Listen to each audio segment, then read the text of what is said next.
Alors, prise en main Hyundai. Alors habituellement quand on entend Hyundai, on pense beaucoup chariot frontal électrique thermique et aussi gros tonnage. Là on a affaire donc à un chariot à main rétractable. Donc c'est la série 16B RJ9. C'est un chariot qui a 1600 kg de capacité et qui a une hauteur de levée de 8,50 m voire 9 mètres. Donc vous avez ici le tableau de bord, on va faire le tour du chariot, la poignée d'accès qui est suffisamment large, donc un peu de recul pour bien voir le chariot. Donc vous avez un mât triplex, donc il a une levée, quand je dis 9 c'est quasiment 10 mètres, triplex, équipé d'un TDL de série. Vous pouvez voir ici la caméra sur fourche, étant donné qu'on est sur de la grande hauteur, vous verrez tout à l'heure par rapport aux manipulations que je vais faire dans le rayonnage pour les prises de charge, la caméra est bien utile. Ou caméra ou présélection de niveau, là en l'occurrence c'est de la caméra. On va mettre le contact sans être assis sur le chariot, simplement pour montrer que le chariot est équipé du système du spot bleu, qui permet aux opérateurs à pied de voir. Donc on peut régler bien sûr le niveau et surtout l'inclinaison, qui va permettre aux opérateurs à pied de voir qu'il y a bien un chariot qui va sortir de l'allée. Donc ce chariot, on a vu la caméra tout à l'heure sur les fourches, on va la voir. Donc accessibilité au poste de conduite, 3 points d'appui. On a donc la caméra. Alors pédale homme mort au niveau du pied gauche. Alors distributeur ici qui épouse parfaitement les 4 doigts de la main, avec au niveau du pouce l'inverseur de marche qui est matérialisé ici au niveau du display.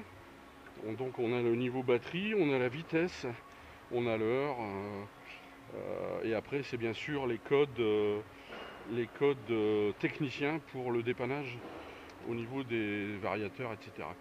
L'avantage de ce chariot, c'est que le cariste pourra choisir son mode de conduite, ou 180 degrés ou 360 degrés. Pour rappel, la 360 degrés, quand on la maîtrise bien, on évite les inversions de marche et les contre-braquages incessants. Donc le cariste choisirait son mode de conduite. L'inverseur de marche ici, l'avertisseur sonore. Alors moi je choisis la direction 360 degrés.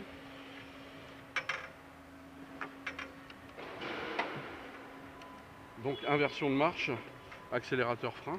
Alors ce chariot est doté de ralentisseurs en courbe. Effectivement quand on va gerber une palette dans le paletier, tant que la hauteur des fourches n'a pas passé le vérin de levée libre, on sera en petite vitesse, c'est une sécurité, ce qui est normal. Donc là on est sur le centre européen logistique Hyundai. Donc vous voyez, il y a des opérateurs qui sont là, préparateurs à nacelle élevable. Et là on va aller chercher une palette dans le paletier.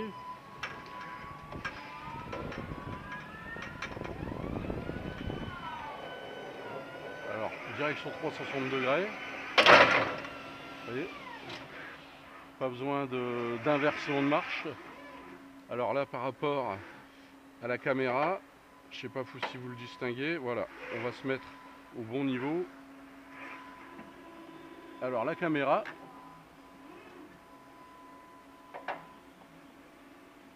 est importante. Pourquoi? Par rapport au cervical, tout simplement. On a ou des présélections de niveau ou des caméras. Là le chariot est équipé de la caméra, ce qui fait qu'on va pouvoir regarder la hauteur des fourches vraiment à la dernière minute. Et une fois qu'on est bien engagé, on va pouvoir sortir le mât pour prendre la charge. On lève, on rentre le mât,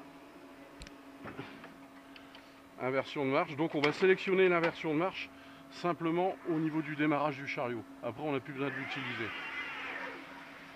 Voilà, on sort du rayonnage et là on va pouvoir baisser. Donc le chariot reste en petite vitesse.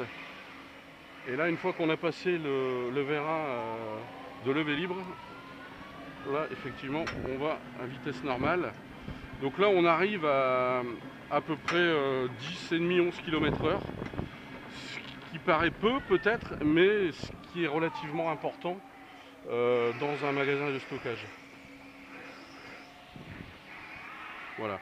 Vous voyez, je suis à fond sur l'accélérateur, mais on reste en petite vitesse parce qu'on était dans le virage. On va remettre la palette à sa place.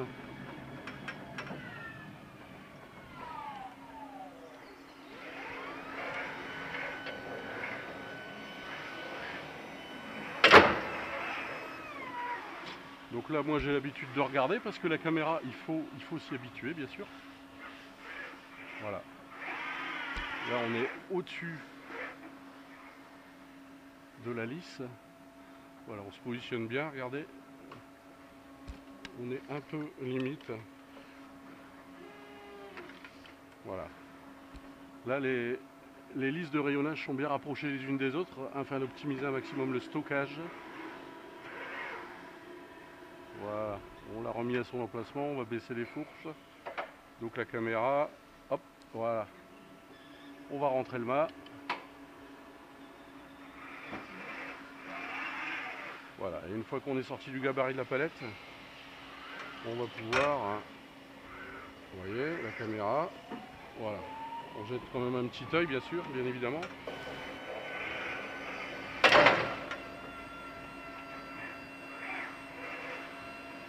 Voilà. On se positionne. Donc là, le chariot.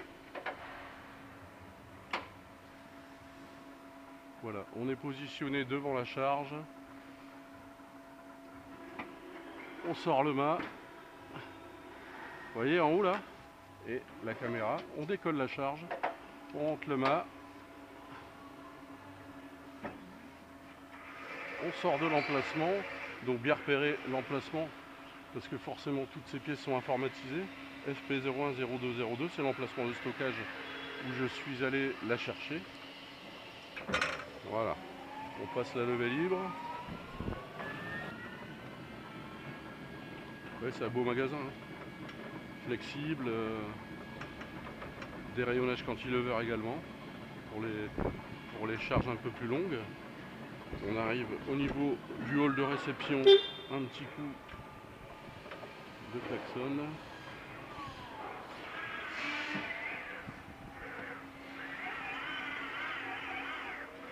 Et on va aller reposer notre palette au bon endroit.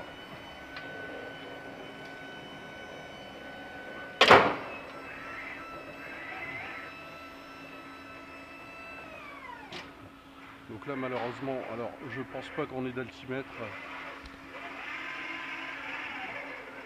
Voilà, je suis au-dessus de la lisse. Donc c'est quand même pas mal en termes de hauteur, hein, que je vous disais. Là on est à 8,59 là. On dépose la charge, voilà. On va rentrer le mât en gardant le chariot bien droit, on sort bien droit. Et une fois qu'on est sorti du gabarit de la palette, on va baisser la fourche. Pour rappel, la marche avant sur un chariot à mât rétractable, c'est donc côté visibilité. Là j'étais en marche arrière. Important parce qu'effectivement, faut tout le temps essayer de circuler marche avant. Donc côté visibilité, au niveau de la sortie d'allée, fourche au sol. Voilà, direction droite. On va couper le contact. Opération inverse pour descendre du chariot. 3 appuis toujours pour éviter de se faire mal au dos. Sortie batterie. Il vous suffit de rentrer le mât.